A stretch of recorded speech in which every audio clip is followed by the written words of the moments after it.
Hello, bonjour, and welcome to your new Bonheur Private Wines video. Today I'm going to take you on a little tour du monde, a quick tour all around the world of wine with the essential wine vocabulary that you need to have in mind to start navigating and understanding the world of wine with ease. You're going to be able to read your wine labels better and perhaps sustain a conversation with a wine connoisseur or a wine geek. You never know, those things sometimes do have to happen.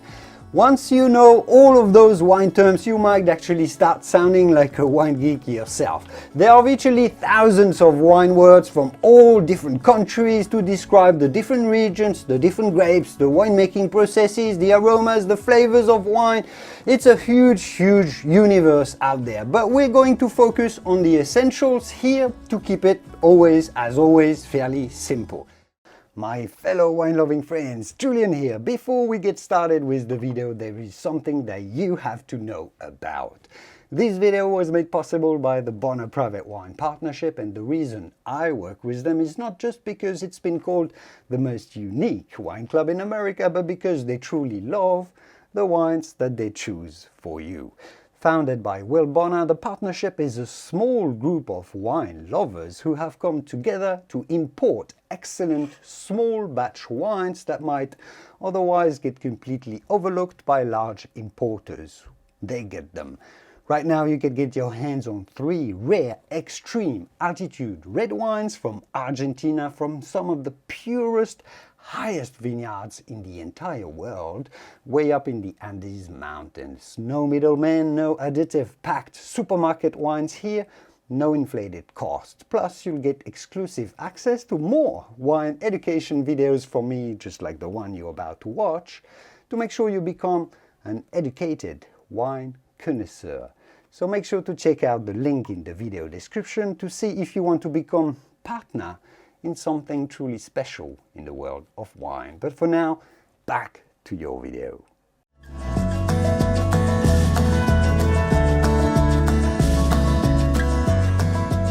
And let's start with a few names of grapes. Yes, those are important because those are what you actually see written very often on wine labels.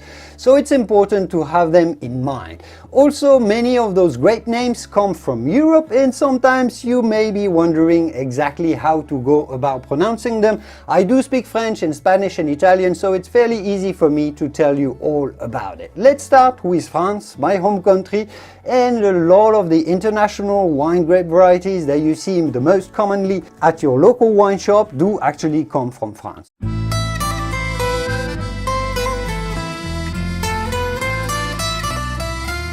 So let's start with the most famous of all red wine grape variety, Cabernet Sauvignon. Many people do say Sauvignon, it's better to say Cabernet Sauvignon. AU in French sounds like the letter O, so do say Cabernet Sauvignon. Then comes Chardonnay. I'm not going to teach you how to say Chardonnay, it's fine how you say it. Chardonnay is great, but in French we would say Chardonnay. Pinot Noir. Yes, Pinot Noir, the T at the end of Pinot is definitely silent, so do not say Pinot Noir, but simply Pinot Noir. This is a grape together with Chardonnay that comes from the great Burgundy wine region of France. Then comes Pinot Gris. If you haven't tasted a Pinot Gris wine before, those are absolutely delicious. They can be quite pungent, they are quite floral, quite fruity as well, quite textural, quite smooth wines. Great Pinot Gris wines come from Alsace in France, but you'll find some other cooler climates as well, such as Oregon or Washington State in the United States. Of course, you know about Merlot. Never say Merlot, but simply Merlot. Then of course comes the great Sauvignon Blanc, another grape from Bordeaux, just like Cabernet Sauvignon originally.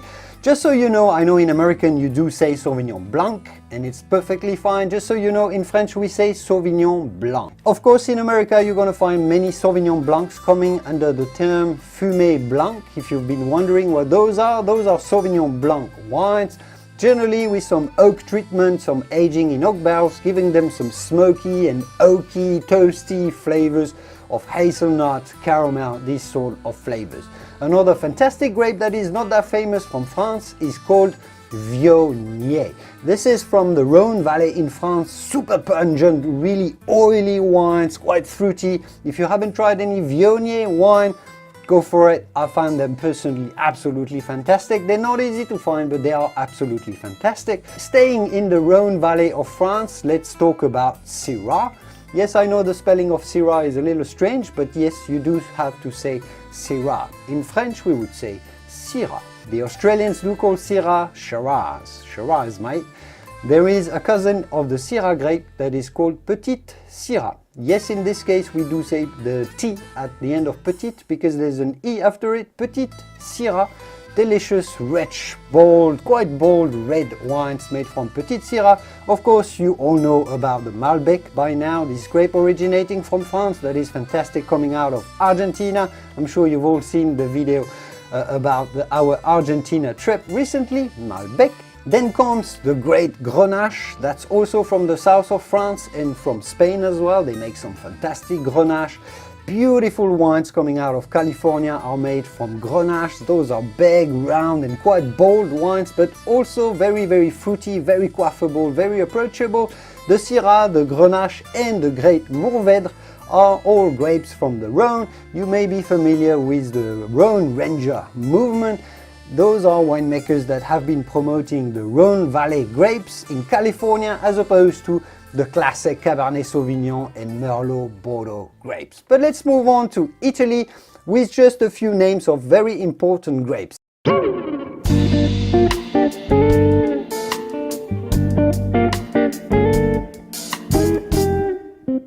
First comes Sangiovese. This is the grape behind the great wines from Tuscany. Chianti, of course, but also Brunello di Montalcino, and you will find quite a few others such as the Vino Nobile di Montepulciano. Some of the fantastic wines from Tuscany are made from Sangiovese. If you see Sangiovese, it is likely to be in a slightly Italian style, more rather than French. Then of course, staying in Italy is Pinot Grigio. This is the cousin of the French Pinot Gris. Pinot Grigios from Italy tend to be lighter in alcohol and in body, very quaffable, very refreshing, simple but fruity, acidic wines. There is a grape that you probably have never heard of, but it is one of the greatest coming out of Italy, and that's the grape that is called Nebbiolo. Nebbiolo is the grape behind the great wines of Barolo and Barbaresco that we'll talk about again. Then is the great Barbera grape. This is more of a pungently, quite crisp and vibrantly fruity. Loads of notes of crisp and fresh red berry characters to the great Barbera wines from the north of Italy. Of course, I must talk about the Moscato that is generally used to make some fruity, sweet, very opulent, sparkling wines all around the world. Many Moscatos are made in California as well. And moving on to the rest of Europe, say all together,